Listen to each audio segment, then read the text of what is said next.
राज्य रे थिबार समस्त ग्राम पंचायत मानकु विभिन्न विकासमूलक कार्य ପାଇଁ राज्य 5ମ अर्थ कमिशन और केंद्र पंचदश अर्थ कमिशन को अनुदान प्रदान करा जाइथे। जो 5th एसएफसी एवं 15 सीएफसी माध्यम रे पंचायत उन्नति मूलक काम होता है। यारी भितरे भी एमजी एनर्जी माध्यम रे विभिन्न उन्नति मूलक काम करा जाइथे। एही बाबद रे राज्य रे थिबा ग्राम पंचायत मानकु विकास मूलक कार्य ପାଇଁ राज्य अर्थ कमिशन को अनुदान अधीन रे 2019-20 आर्थिक वर्ष रे 370.59 कोटी टंका एवं 2020-21 22-23 आर्थिक वर्ष मानक प्रत्येक वर्ष ପାଇଁ 549 कोटी 5.05 कोटी टंका प्रदान करा जाइछि।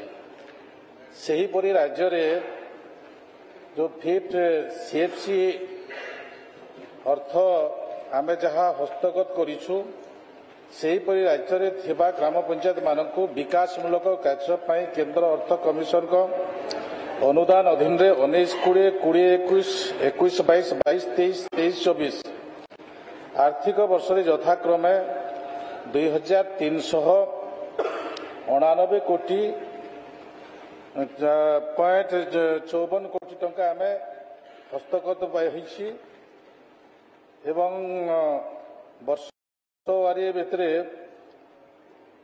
1580.60 कोटी 1130 कोटी 1209.60 कोटी 1222.83 कोटी टंका प्रदान करा जाइछि। एतद व्यतीत महात्मा गांधी जातीय निश्चित कर्म नियुक्ति योजना एमजी एनआरजी अधीन रे विभिन्न विकासमूलक कार्य ପାଇଁ ग्राम पंचायत मानक अनुदान प्रदान करा जाइथे। उक्त योजना अधीन रे 19-20 21-22 22-23 आर्थिक वर्ष रे यथाक्रमे 2803.72 कोटी 5426.05 कोटी 5872.12 कोटी 5534.44 कोटी 5432.55 कोटी टंका प्रदान करा जाइछि। एही परि भाबरे राज्यर विभिन्न जो पंचायत अच्छी पंचायत मानकु ए तीनोटी योजना माध्यम रे पंचायत विकास मूलक काम चली एवं वर्ष वारी 5th एसएफसी 15 सीएससी एवं एमजी एनआरजी जो खर्च होइछि ताहा मु आपनक पाखरे रखी। मान्यवर प्रश्नकर्ता तारा प्रसाद बाहिनीपति। स्पीकर महोदय, मान्यवर मंत्री उत्तर रखिए।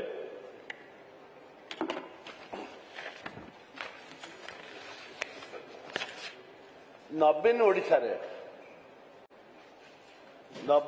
रे राज्य रे केते टंका दिया जाइथिला एवं केते खर्च हेइची एवं केते प्रोजेक्ट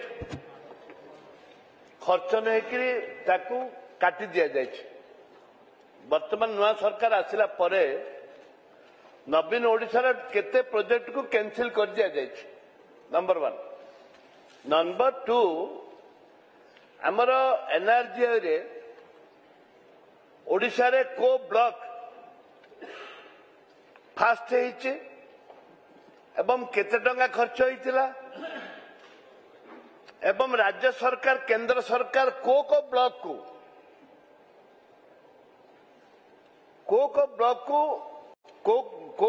एवं को जिला को खर्च लेबर मैंडेटरी अधिक होइथिबा जोगु तांको प्राइज देइचंती माननीय मंत्री कहबे एवं 2024 नंबर 3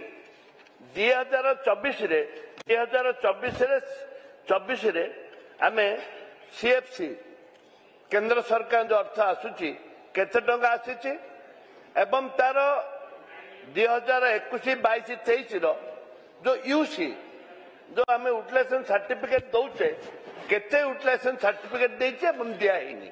थैंक यू। माननीय मंत्री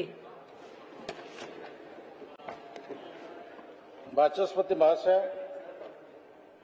जोटा सीएफसी आमर 2023-24 मसीह 1222 कोटी 83 टंका ओडिशा हस्तगत होती। जो प्रश्न रखिछंती आम ओडिशा नवीन ओडिशा विषय रे 3457 कोटी टंका अर्थर व्यवस्था होता। ए भितरे पाखापाखि 30 ରୁ 40% भितरे काम संपूर्ण होईछि, किछि काम असंपूर्ण अछि एवं जो बाकी काम रहिला ए बाकी काम वर्तमान पोजिशन कौन अच्छी कौटिकार स्थिति कौन अच्छी कौटिकार लैंड प्रोब्लेम अच्छी कौटिकार कागज पत्र हस्तगत हो नहीं ए प्रकार अनेक प्रकार व्यवस्था अच्छी से काम वर्तमान काम आरंभ हम ताको आमे आउ गोटे एंगल भी आमे चिंता करूछु किछि विषय आम जो कला भितरे आमे जो आम ओडिशा नवीन ओडिशा भितरे टंका दिया जाइथिला जो परि काम होईछि से काम रो किछिटा तथ्य ब्लॉक लेवल रे अछि पंचायत लेवल रे अछि से पंचायत लेवल रे भी समस्त तथ्य हस्तगत हो पारि नै। आमे हस्तगत होला परे मो समस्त विषय माननीय विधायक को जणे देबी एवं जो एमजी एनआरजी रे को पंचायत भल काम करिछि को ब्लॉक भल काम करिछि आमे वर्ष रे थरे से प्रकार आमे अवार्ड देई थाउ। से दृष्टि से प्रकार प्रक्रिया वर्तमान है नहीं आमे से प्रक्रिया रे अछु से प्रक्रिया यदि संपूर्ण होबो निश्चित भाव रे माननीय विधायक जानी परिबे ए हाउस भी जानी परिबो जानी परिबे एवं गत थर भी जो ब्लॉक पंचायत अवार्ड पाइबा पई योग्य हबो आमे से विषय आपनकर प्रश्न अनुसार से विषय प्रश्न अनुसार नहीं किंतु मो माननीय विधायक को आश्वासन देवा पई चाहे हाउस को भी आश्वासन देवा पई चाहे जदि पंचायत किंबा ब्लॉक से प्रकार जे योग्य अच्छे आमे तांको आमे निश्चित भाव से अवार्ड आमे प्रदान करिबो। माननीय विधायक श्री सिद्धांत महापात्र। माननीय बाचस्पति महोदय मूल प्रश्नकर्ता जो प्रश्न अच्छी जो विकासमूलक कथा कहुला से आउ टे आगू नेबी से आम ओडिशा नवीन ओडिशार सेठी अनेक गुड़िए प्रोजेक्ट आमर पंचायत मानक कंप्लीट होती किंतु तार पेमेंट कथा जो कहुचे से अर्थराशि आउ नाही बोली सेटा भी कहुचे तेणुक माननीय मंत्री एक कथा भी मुझे जाना चाहिए जो अर्थराशि अनुदान दिया जाइतिला सेतिकी अनुदान रे रहिबो ना आगु को जदि कोनोसी इनकम्प्लीट अछि बा कोनोसी सेमती प्रोजेक्ट रही जाइछि जो प्रोजेक्ट गुड़िक सैंक्शन होइछि किंतु से गुड़िक हेई पारिनी से अर्थ राशि सेतरे विनियोग हबो ना से अर्थ फेरिकी चली आछि। एवं द्वितीय जोटी कहिले जे एमजी एनआरजी रो कथा मैंडेज को बढ़ई करी जो हमरो गोटे वर्ष रे दिया जाए गोटे प्रोत्साहन बा गोटे अवार्ड दिया जाए सेथिरे किंतु विगत 5 वर्ष भितर जहाँ आमर दृश्यमान होइछि मो निर्वाचन मंडली रे सेतरे अनेक जगार एमजी एनआरजी नारे मैंडेज को बढ़ा जाइछि किंतु से जगार काम हेनी से जगार फॉल्स बिल अनेक जगार होइछि से भली तेणुक ये जो दुर्नीति होइछि ए दुर्नीति रे विगत 5 वर्ष रे तार किछि तर्जमा करा जिवो बा अनुसंधान करा जिवो बा तदंत करा जिवो कि। धन्यवाद मंत्री। आम ओडिशा नवीन ओडिशा विषय रे जो अर्थ जो बजेट एलोकेशन होता से बजेट रो आमे 80% पैसा डीआरडी रे डिपोजिट अच्छी एवं जो काम विषय कहते ଯେ ଏଠିକାର ଯୋଉ କିଛି କାମ ହୋଇଛି ଏବଂ କିଛି କାମ ହେଇନାହିଁ ସେ କାମ ହବ। ଯୋଉ କାମ ହେଇଛି ସେ କାମର ପେମେଣ୍ଟ ନିଶ୍ଚିତ ଭାବରେ ହେବ। ଏଥିରେ ତିଳେ ମାତ୍ର ସନ୍ଦେହ କରିବାର ଆବଶ୍ୟକତା ନାହିଁ। କିନ୍ତୁ ଯୋଉ କାମ ହେଇନାହିଁ ସେ କାମକୁ ବର୍ତ୍ତମାନ ବିଭାଗ ବିଚାର କରୁଛି ଯେ କ'ଣ କରାଯାଇପାରିବ। କାରଣ ହେଉଛି ଯଦି ପେମେଣ୍ଟ କରିବାରେ କିଛି ଅବ୍ୟବସ୍ଥା ଯୋଉ ଦେଖାଯାଉଛି ଏଇ ପଇସା କିଛି ଶ୍ରୀମନ୍ଦିର ପରିକ୍ରମା ଏବଂ ସ୍ପୋର୍ଟସ ବିଭିନ୍ନ କଲଚରାଲ ପ୍ରୋଗ୍ରାମ ପାଇଁ ଯୋଉ 3-4 ପ୍ରକାର ପ୍ରୋଗ୍ରାମ ରଖିଥିଲେ ତା ଭିତରେ ଜଗନ୍ନାଥ ଭଗବାନଙ୍କୁ ବିଭିନ୍ନ ଗାଁକୁ ବୁଲାଉଥିଲେ, ଗୋଟେ କୀର୍ତ୍ତନ ଦଳ ବୁଲାଉଥିଲେ, ଏମିତି ଯୋଉ ବୁଲାବୁଲି ଚାଲୁଥିଲା ତାରି ଭିତରେ ଅନେକ ଗୁଡ଼ିଏ ଖର୍ଚ୍ଚ ହୋଇଯାଇଛି।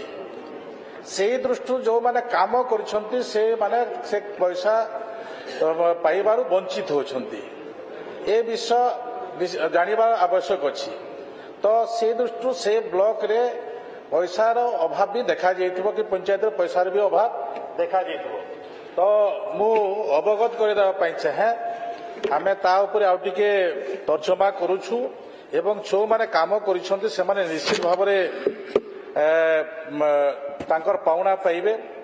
ଦ୍ୱିତୀୟ ପ୍ରଶ୍ନ ମାନ୍ୟବର ବିଧାୟକ ରଖିଛନ୍ତି ଯେ ଆପଣ ଜାଣୁଥିବେ ଯେ ଏମ୍ଜି ଏନ୍ଆର୍ଜି ଯୋଉ କାମ ଚାଲିଛି ଏଥିରେ ବହୁତ ବାଟମାରଣା ହେଉଛି।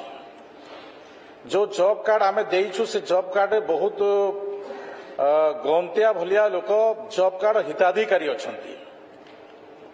ଆଉ ସେଇମାନଙ୍କ ନାଁରେ ପଇସା ପଡୁଛି।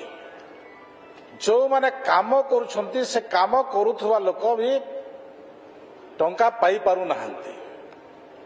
ଏ ପ୍ରକାର ଆମେ 2-3 ପ୍ରକାର ଆମେ ଏ ସମୟରେ ରିସର୍ଚ୍ଚ ଚାଲିଛି। ଆଗାମୀ ଦିନରେ ଏ ବିଭାଗ ଦାଦନ ମୁକ୍ତ କରିବା ପାଇଁ ବି ଯୋଜନା ପ୍ରସ୍ତୁତ କରୁଛି। ଆଉ ସେ ଦାଦନ ମୁକ୍ତ ଯୋଜନା ପ୍ରସ୍ତୁତ କଲା ଭିତରେ ଆମେ ଦେଖିବାକୁ ପାଉଛୁ ଯେ ତାଙ୍କର ଯୋଉ ଟଙ୍କା ପାଇବାର କଥା ସେ ଟଙ୍କା ପାଇବାରୁ ସେମାନେ ବଞ୍ଚିତ ହେଉଛନ୍ତି।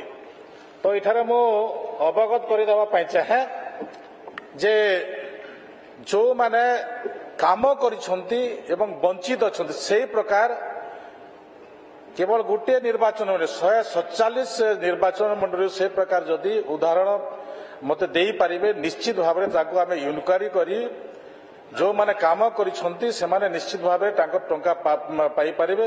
ଏ ଭରସା ବିଶ୍ୱାସ ମୁଁ ଏ ହାଉସକୁ ଦେବା ପାଇଁ ଚାହେଁ।